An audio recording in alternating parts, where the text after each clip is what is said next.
അപ്പോൾ ഒരിക്കലും ഒരു ഇക്കോണമിയെ മെച്ചപ്പെടുത്തുന്നതിന് വേണ്ടി ടാക്സ് കൂട്ടുന്നതല്ല ഒരു മോഡേൺ ടാക്സേഷൻ സിസ്റ്റം. ടാക്സിൻ്റെ നെറ്റ്വർക്ക് കൂട്ടുന്നതാണ്. ഞാനിപ്പോൾ ഒരു ഉദാഹരണം പറയാം. 5% ഇലക്ട്രിക് വെഹിക്കിളിൻ്റെ ടാക്സ് 3% ആക്കി.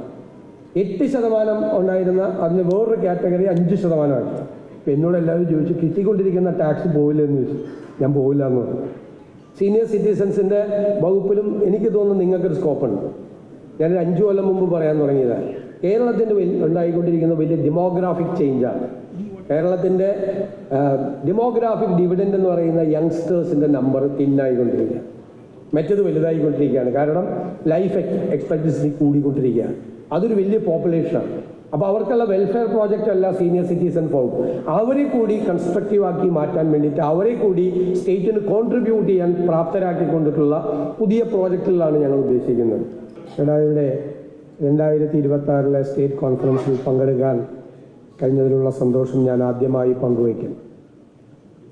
ഞാൻ 2001 ആദ്യമായി MLA ആയി വരുമ്പോൾ അന്നത്തെ ധനകാര്യമന്ത്രി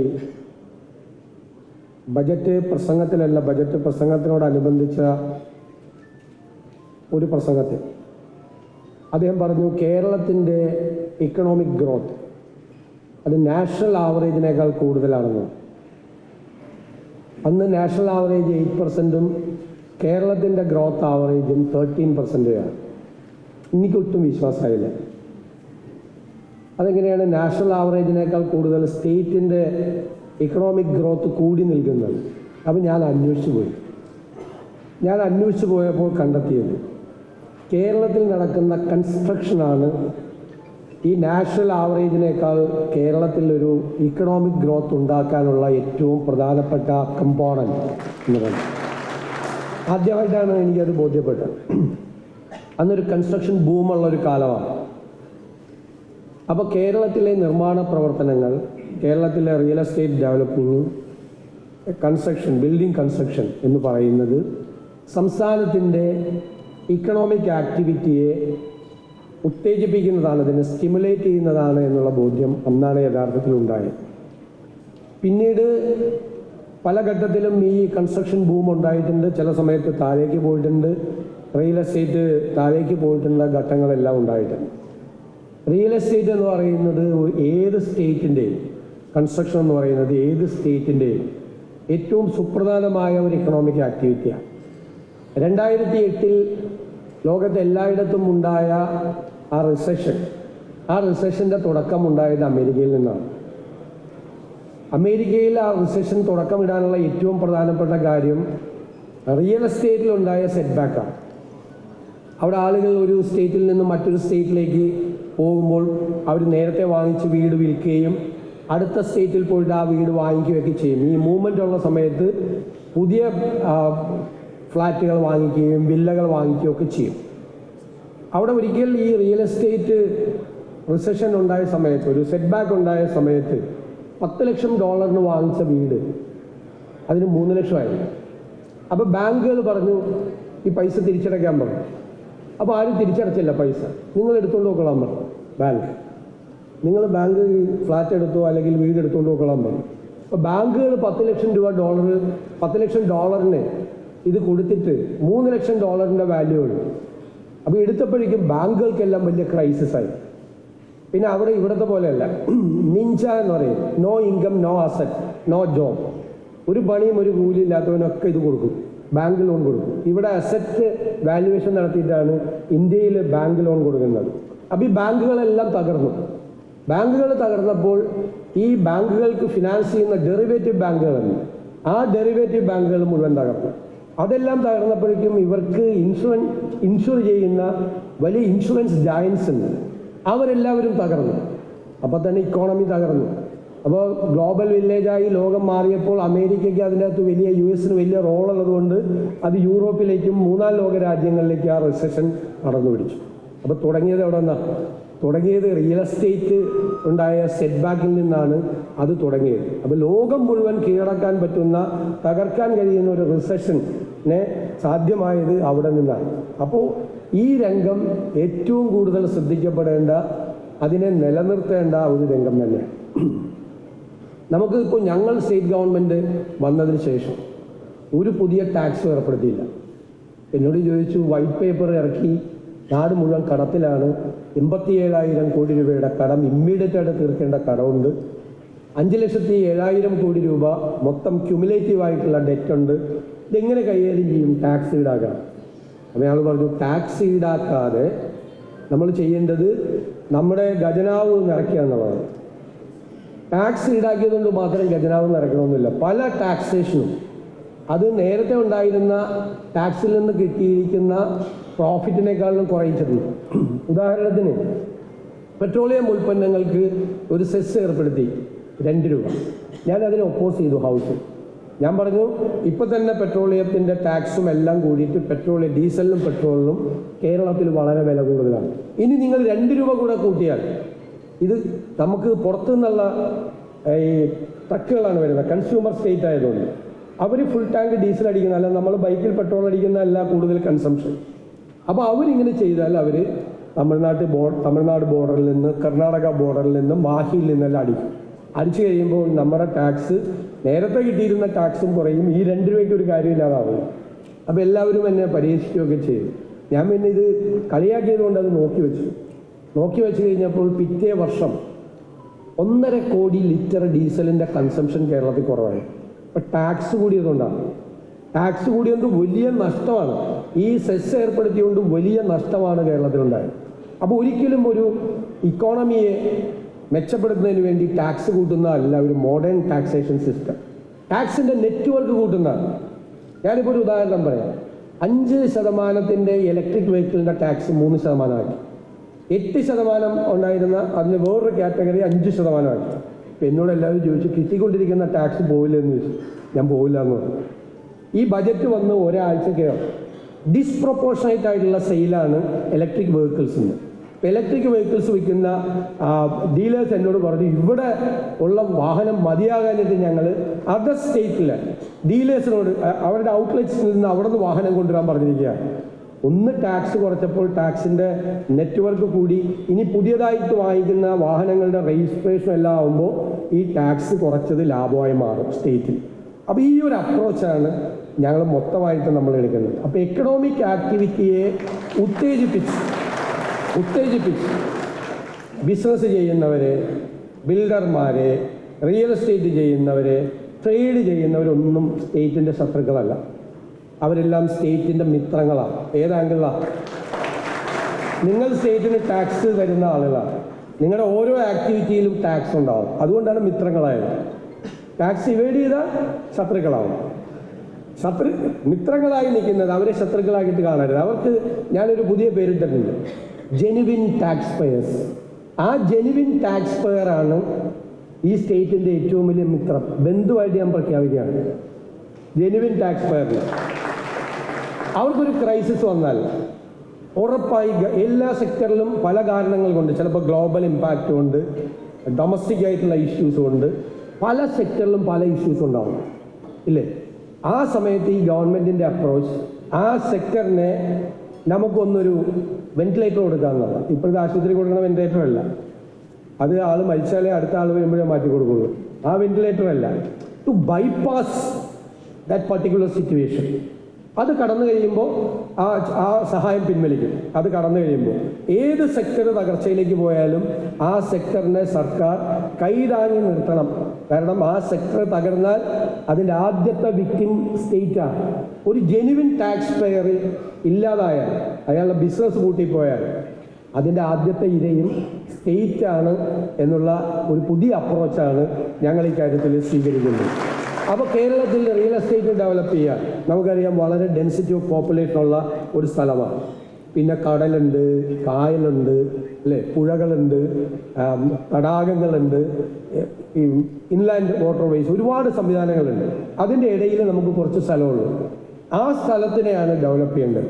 ഒരുപാട് നിയമങ്ങളുണ്ട്. ഫോറസ്റ്റ് മന്ത്രി ഇവിടെ ഇരിക്കുന്നു. ഫോറസ്റ്റ് ആക്ട് എന്ന് പറഞ്ഞു കഴിഞ്ഞാൽ പിന്നെ അതിൻ്റെ അടുത്തുകൂടി പോലും ആരും പോവില്ല. പിന്നെ അത് കഴിഞ്ഞിട്ട് പാടശേഖരങ്ങളെ നിയന്ത്രിക്കുന്ന നിയമമുണ്ട് ഇതിൻ്റെ ഇടയിൽ. മറ്റത് കോസ്റ്റൽ റെഗുലേഷൻ സോണാണ്, തീരദേശ പരിപാലന നിയമമാണ്. ഈ 3 ഏരിയയിൽ തീരപ്രദേശവും മലയോരവും അതിൻ്റെ ഇടനാടും എല്ലാം 3 സുപ്രധാനമായ നിയമങ്ങളാൽ നിയന്ത്രിക്കപ്പെട്ടിരിക്കുകയാണ്. ഭൂമിയുടെ ഉപഭോഗം, ഭൂമിയുടെ കൺസംഷൻ എന്ന് പറയുന്നത്.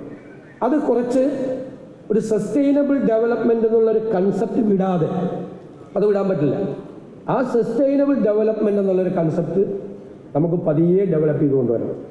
എന്നിട്ട് പ്രകൃതിക്കോ ഭൂമിക്കോ ഇല്ലാതെ നിയമത്തിൻ്റെ ഊരാക്കുടുക്കുകൾ കുറേ കൂടെ, സങ്കീർണമായ ഊരാക്കുടുക്കുകൾ കുറേ കൂടെ ലളിതമാക്കണം. അതിൽ എനിക്ക് തോന്നുന്നു ഏറ്റവും കൂടുതലായിട്ട് ചെയ്യേണ്ടത് ഈ തീരദേശ പരിപാലന നിയമമാണ്. ഇപ്പോൾ coastal zone regulation management authority 4-5 മാസമായിട്ട് അതിൽ കമ്മിറ്റി പോലും ഇല്ല, ഒരു തീരുമാനം എടുക്കുന്നില്ല. അപ്പോൾ ഞാൻ നിങ്ങളോട് പറയുന്നത് അടിയന്തരമായി അത് പുനഃസംഘടിപ്പിക്കും. എന്നിട്ട് തീരുമാനങ്ങൾ എടുക്കാനുള്ള ഡിലേ അത് കുറയ്ക്കും, വളരെ കുറച്ച്. ഇപ്പം എത്ര ഡിലേ ഉണ്ട് അതിൻ്റെ ഗണ്യമായി അതിൻ്റെ സിംപ്ലിഫൈ ചെയ്യും. പ്രൊസീജിയർ സംഭവമൊക്കെ നിയമം അനുസരിച്ച് ചെയ്യാൻ പറ്റുള്ളൂ, പക്ഷെ പ്രൊസീജിയർ ചെയ്യും. പിന്നെ ഐലൻഡുകൾക്കുള്ള പ്രശ്നമുണ്ട്. ആ ഐലൻഡുകൾ ഇൻ്റഗ്രേഷൻ ഓഫ് ഐലൻഡ് സോണാക്കിയിട്ടുള്ളൊരു മാപ്പിംഗ് അതും പെൻഡിങ്ങിൽ കിടക്കുകയാണ്. ഞാൻ നോക്കിയപ്പോൾ കണ്ടത് ചെന്നൈയിലെ ഒരു കമ്പനിക്കാണ് കൊടുത്തിരിക്കുന്നത്. അവർക്ക് പൈസ കൊടുക്കാത്തതുകൊണ്ട് അവർ മാപ്പ് കൊടുത്തിട്ടില്ല എന്നാണ്, അല്ലേ? 2019 ഈ പരിപാടി തുടങ്ങിയത്. ഇത് 2026 നിൽക്കുകയാണ്. ഈ 7 വർഷത്തെ ഡിലേ എന്ന് പറയുന്നത്, ഞാനൊരു ഗവൺമെൻറ്റിനെ കുറ്റപ്പെടുത്തുന്നില്ല, ഡിലേ എന്ന് പറയുന്നത്, ആ ഡിലേ ഉണ്ടാക്കുന്ന നഷ്ടം എത്ര ഹ്യൂജ് ലോസാണ് നമുക്ക് എക്സ്ചക്കറിനുണ്ടായിരിക്കുന്നത്, സ്റ്റേറ്റിനുണ്ടായിരിക്കുന്നത്, ഇൻഡസ്ട്രിക്കുണ്ടായിരിക്കുന്നത്. അപ്പോൾ അത്തരം നൂലാമാലകൾ പരിഹരിക്കുന്നതിന് വേണ്ടിയിട്ടുള്ള അടിയന്തരമായിട്ടുള്ള നടപടികൾ തീർച്ചയായിട്ടും സ്വീകരിക്കും. പിന്നെ നമ്മൾ എക്കണോമിക് ആക്ടിവിറ്റി ഉത്തേജിപ്പിക്കുന്നതിന് വേണ്ടിയിട്ടുള്ള നിരവധിയായിട്ടുള്ള പ്രോജക്റ്റുകൾ പ്രഖ്യാപിക്കും. അതിൽ ഞങ്ങളുടെ ഡ്രീം പ്രോജക്റ്റുകളിൽ ഒന്ന് പോർട്ട് സിറ്റിയാണ്. 2 അന്താരാഷ്ട്ര തുറമുഖങ്ങൾ, 17 മിനി തുറമുഖങ്ങൾ, ഒരു കണ്ടെയ്നർ ടെർമിനൽ, 600 കിലോമീറ്റർ കടൽ, ഇതിനെയെല്ലാം ഇൻ്റഗ്രേറ്റ് ചെയ്തുകൊണ്ട് make entire Kerala into A port city. അതാണ് ഞങ്ങളുടെ ഡ്രീം എന്ന് പറയുന്നത്. നമ്മളത് ഉപയോഗപ്പെടുത്തണം. അത് ഉപയോഗപ്പെടുത്തുമ്പോൾ ഈ പോർട്ടുകൾ ഡെവലപ്പ് ചെയ്യും, അതുമായി ബന്ധപ്പെട്ട ടൗൺഷിപ്പുകൾ ക്രിയേറ്റ് ചെയ്യപ്പെടും, അതുമായി ബന്ധപ്പെട്ട് ടൂറിസം ഉണ്ടാവും. ആദ്യം നമ്മൾ ലോജിസ്റ്റിക്സാണ്. ഡെൻസിറ്റി ഓഫ് വെഹിക്കിൾസ് റോഡിൽ നിന്ന് കുറയ്ക്കുന്നതിന് വേണ്ടിയിട്ട് അത് ഷിഫ്റ്റ് ചെയ്യും. അത് ബാർജ് ലോജിസ്റ്റിക്സ് ഉണ്ടാവും, വെസൽ ലോജിസ്റ്റിക്സ് ഉണ്ടാവും. സെക്കൻഡ് ക്രൂയിസ് ഷിപ്പിംഗ് ആണ്. തേർഡ് 44 നദികളുമായിട്ട് ഇൻ്റഗ്രേറ്റ് ചെയ്തുകൊണ്ടുള്ള ടൂറിസം ഡെവലപ്മെൻറ്റ്. ഇപ്പോൾ റിവർ ക്രൂയിസ് വരും, സീ ക്രൂയിസ് വരും, എല്ലാം വരും. അപ്പോൾ ഇതെല്ലാം എന്ന് പറയുന്നത് ഒരുപാട് സാധ്യതകൾ കേരളത്തിൻ്റെ വാതിൽ തുറക്കുകയാണ്. അതിലെ ഏറ്റവും വലിയ ബെനഫിഷ്യറീസ് ആയിട്ട് നിങ്ങളും മാറണം എന്നാണ് എൻ്റെ അഭ്യർത്ഥന. അത് വളരെ ബുദ്ധിപൂർവ്വം അത് ഉപയോഗപ്പെടുത്തണം. നിങ്ങളത് ഉപയോഗപ്പെടുത്തുമ്പോഴാണ് ഞങ്ങൾക്കും പൈസ കിട്ടുള്ളൂ, ഗവൺമെൻറ്റിന്. അതുകൊണ്ടാണ് ഞാൻ ഉപയോഗപ്പെടുത്തണമെന്ന് പറയുന്നത്. കൂടുതൽ നിർമ്മാണ പ്രവർത്തനങ്ങൾ കേരളത്തിലുണ്ടാകണം, കൂടുതൽ ഹോട്ടലുകൾ കേരളത്തിൽ വരണം, ഇല്ലേ? ഇപ്പോൾ ഹോട്ടൽ റൂം കൊച്ചിയിലാണ് ഏറ്റവും കൂടുതൽ 5 സ്റ്റാർ ഹോട്ടലുള്ളത്. അവിടെ റൂം പോലും കിട്ടാനില്ല കൊച്ചിയിൽ. അപ്പോൾ ഞങ്ങൾ ചില സോണാക്കി തിരിച്ചിട്ട് ചില ഏരിയയിൽ 5 സ്റ്റാർ ഹോട്ടൽസ്, ചില ഏരിയയിൽ 4 സ്റ്റാർ ഹോട്ടൽസ്, ചില ഏരിയയിൽ 3 സ്റ്റാർ ഹോട്ടൽസ്, ബാക്കിയുള്ള അറേഞ്ച്മെൻറ്റ്സ് വരെയാണ്. ഇൻ്റർനാഷണൽ സ്റ്റാൻഡേർഡുള്ള മാരിടൈം മ്യൂസിയം വരെയാണ്. MT വാസുദേവൻ നായരുടെ പേരിലുള്ള വലിയ കൾച്ചറൽ പാർക്ക് വരെ എല്ലാ കൺസ്ട്രക്ഷൻസ് ഉണ്ട്. ഇതിനകത്തെല്ലാം സസ്റ്റൈനബിൾ ആയിട്ടുള്ള, ഇക്കോ ഫ്രണ്ട്ലി ആയിട്ടുള്ള കൺസ്ട്രക്ഷൻസ് ഉണ്ട്. Plantation land reforms act amend ചെയ്ത് പ്ലാന്റേഷൻസിൽ കൂടുതൽ ടൂറിസം പ്രോജക്റ്റുകൾ വരെയാണ്. വാല്യൂ ആഡഡ് പ്രോജക്റ്റുകളെ നമ്മൾ പ്രൊമോട്ട് ചെയ്യുക. പിന്നെ നമ്മൾ സീനിയർ സിറ്റിസൺസിൻ്റെ വകുപ്പ് ഉണ്ടാക്കിയിട്ടുണ്ട്. സീനിയർ സിറ്റിസൺസിൻ്റെ വകുപ്പിലും എനിക്ക് തോന്നുന്നു നിങ്ങൾക്കൊരു സ്കോപ്പുണ്ട്. ഞാനൊരു 5 കൊല്ലം മുമ്പ് പറയാൻ തുടങ്ങിയതാണ്. കേരളത്തിൻ്റെ ഉണ്ടായിക്കൊണ്ടിരിക്കുന്ന വലിയ ഡെമോഗ്രാഫിക് ചേഞ്ചാണ്. കേരളത്തിൻ്റെ ഡെമോഗ്രാഫിക് ഡിവിഡൻഡ് എന്ന് പറയുന്ന യങ്സ്റ്റേഴ്സിൻ്റെ നമ്പർ തിന്നായിക്കൊണ്ടിരിക്കുക, മറ്റത് വലുതായിക്കൊണ്ടിരിക്കുകയാണ്. കാരണം ലൈഫ് എക്സ്പെക്ടൻസി കൂടിക്കൊണ്ടിരിക്കുകയാണ്. അതൊരു വലിയ പോപ്പുലേഷനാണ്. അപ്പോൾ അവർക്കുള്ള വെൽഫെയർ പ്രോജക്റ്റ് അല്ല സീനിയർ സിറ്റിസൺ വകുപ്പ്. അവരെ കൂടി കൺസ്ട്രക്റ്റീവ് ആക്കി മാറ്റാൻ വേണ്ടിയിട്ട്, അവരെ കൂടി സ്റ്റേറ്റിന് കോൺട്രിബ്യൂട്ട് ചെയ്യാൻ പ്രാപ്തരാക്കിക്കൊണ്ടിട്ടുള്ള പുതിയ പ്രോജക്റ്റുകളാണ് ഞങ്ങൾ ഉദ്ദേശിക്കുന്നത്. അപ്പോൾ സത്യത്തിൽ ഓൾഡ് ഏജ് ഹോമുകളുടെ അല്ലേ ലിവിങ് ടുഗദറായിട്ട് പുതിയ കൺസെപ്റ്റാണ്. ഓൾഡ് ഏജ് ഹോം എന്നൊന്നും അതിന് പറയാൻ പാടില്ല, ഇപ്പോഴത്തെ പുതിയ വാക്കുകളൊക്കെയാണ് അതിനുള്ളത്. അപ്പോൾ അവർക്കൊക്കെ വേണ്ടിയിട്ടുള്ള ഒരുമിച്ച് അവർക്ക് എല്ലാവർക്കും കൂടി ഫാമിലീസായിട്ട് ഒരുമിച്ച് ഞാൻ കാക്കനാട് ഒരു കൺസ്ട്രക്ഷൻ കണ്ടു. അവർ ഭയങ്കര ഹാപ്പിയാണ്. എനിക്ക് പരിചയമുള്ള ഒരുപാട് ഫാമിലീസ് താമസിക്കുകയാണ്. അപ്പോൾ അവർ ഒരുമിച്ച് രാവിലെ നടക്കാൻ പോകുന്നു, ഒരുമിച്ച് ഭക്ഷണം കഴിക്കുന്നു, ഒരുമിച്ച് സിനിമ കാണുന്നു, ഒരുമിച്ച് പരദൂഷണം പറയുന്നു. അങ്ങനെ അവരൊരു ഭയങ്കര ഹാപ്പി ആയിട്ടാണ് നിൽക്കുന്നത്. ഇല്ലെങ്കിൽ പല വീടുകളിലും ദമ്പതികൾ മാത്രം ബാക്കിയാണ്. ഭാര്യയും ഭർത്താവും കൂടി ഫുൾ ടൈം വീട്ടിലിരിക്കണം എന്ന് പറഞ്ഞൊന്ന് ആലോചിച്ച് നോക്കിയേ. കുറേ നേരം സംസാരിക്കും, കുറേ നേരം മുഖത്തോട് മുഖം നോക്കിയിരിക്കും, കുറച്ച് കഴിയുമ്പോൾ വഴക്കിടും, പിന്നെ കുറേ നേരം മിണ്ടാതിരിക്കും. രണ്ടുപേരും മാത്രമാകുമ്പോൾ അത് ഒറ്റയ്ക്കായിട്ടുള്ള ഒരാളായി മാറിയാലോ. അപ്പം അങ്ങനെയൊക്കെ കേരളത്തിൻ്റെ ഒരു സോഷ്യൽ ലൈഫ് കൂടി മാറുകയാണ്. സോഷ്യൽ ലൈഫ് മാറുമ്പോൾ ഉണ്ടാകുന്ന ഒരു കൺസ്ട്രക്ഷൻ്റെ നേച്ചറും മാറുകയാണ്. കൂടുതൽ പോസിബിലിറ്റി. അപ്പം നിങ്ങളതെല്ലാം ഗൗരവതരമായി ചർച്ച ചെയ്ത് ഗവൺമെൻറ് ആരംഭിക്കുന്ന കേരളത്തിൻ്റെ ഒരു ഡെവലപ്മെൻറ്റ് പ്രോജക്റ്റ് നിങ്ങൾ കൂടി പങ്കാളികളാണ്. അതിൽ പല പ്രോജക്റ്റുകളിലും ഞാൻ നോക്കിക്കഴിഞ്ഞപ്പോൾ ഗവൺമെൻറ്റും ഇൻവെസ്റ്റ് ചെയ്യാൻ വരുന്ന പാർട്ടിയും നിങ്ങളും തമ്മിൽ ഒരു ട്രൈ പാർട്ടി എഗ്രിമെൻ്റ് വെച്ച് ഡെവലപ്പേഴ്സിന് ബിൽഡേഴ്സിന് കൂടി സ്കോപ്പ് ഉണ്ടാക്കുന്ന ഒരു ഡെവലപ്മെൻറ്റ് പെർസ്പെക്റ്റീവ് കൂടി ഞങ്ങൾ ആലോചിക്കുന്നുണ്ട്. ഞങ്ങൾ ഒരുപാട് ഇക്കണോമിക് മോഡൽസ് ആലോചിക്കുന്നുണ്ട് പലതരത്തിൽ. PPP മാത്രമല്ല. ഇപ്പോൾ ഒരു പ്രോജക്റ്റ് വന്ന് അവിടെ കൺസ്ട്രക്ഷൻ വേണം. അപ്പോൾ ഗവൺമെൻറ് ചിലപ്പോൾ ലാൻഡ് കൊടുക്കും. ഞങ്ങൾക്ക് പൈസ ഇല്ലാത്തതുകൊണ്ട് നമ്മുടെ ഇക്വിറ്റി അതാണ്. അപ്പോൾ അവർക്ക് അവരുടെ സ്പെസിഫിക്കേഷൻ അനുസരിച്ചുള്ള ഒരു ബിൽഡിംഗ് വേണം. അപ്പോൾ ഗവൺമെൻറ്റും ബിൽഡറും ഈ ഇൻവെസ്റ്ററും തമ്മിലുള്ള ഒരു ട്രൈ പാർട്ടി എഗ്രിമെൻറ്റ്. അപ്പോൾ ബിൽഡർക്ക് ഒരു ഗുണമുണ്ട്. ഗവൺമെൻറ്റുമായിട്ട് ട്രൈ പാർട്ടി എഗ്രിമെൻറ്റ് വെച്ചാൽ ബിൽഡർക്ക് ബാങ്കുകൾ പെട്ടെന്ന് പൈസ തരും. അത് ചെയ്തു കഴിഞ്ഞാൽ ആ ഇൻസ്റ്റിറ്റ്യൂഷൻ നിങ്ങൾക്ക് റെൻ്റായിട്ടോ ലീസായിട്ടോ എങ്ങനെയാണ് എന്ന് പറയുന്നൊരു പുതിയ എക്കണോമിക് മോഡൽ ഉണ്ടാകണം. അപ്പോൾ പൈസ ഇല്ലാതെ തന്നെ ഒരുപാട് സംരംഭങ്ങൾ ഉണ്ടാകാൻ വേണ്ടിയിട്ടുള്ള കേരളത്തിൻ്റെ ഒരു പുതിയ ഡെവലപ്മെൻറ്റ് അപ്രോച്ച് നിങ്ങൾ കൂടി പങ്കാളികളായിരിക്കും എന്ന് ഞാൻ ഉറപ്പു തരുന്നു. നിങ്ങൾ ഇന്ന് നേരിടുന്ന വിഷയങ്ങൾ, കുറേ പ്രശ്നങ്ങൾ വളരെ പെട്ടെന്ന് തന്നെ തീരുമാനങ്ങളെടുക്കും. അത് ആ സങ്കീർണമായ പ്രശ്നങ്ങളെ ലഘൂകരിക്കാനുള്ള നടപടി കൂടി ഉണ്ടാകും എന്ന് സൂചിപ്പിച്ചുകൊണ്ട് ഈ സമ്മേളനത്തിനായി വിവിധ പ്രദേശങ്ങളിൽ നിന്നെത്തിയിട്ടുള്ള എല്ലാ പ്രതിനിധികളെയും ഞാൻ പ്രത്യേകമായി അഭിവാദ്യം ചെയ്തുകൊണ്ട് ക്രെഡായി കേരളയുടെ സ്റ്റേറ്റ് കോൺഫറൻസ് 2026 ഉദ്ഘാടനം ചെയ്തതായി അറിയിക്കുന്നു. നന്ദി.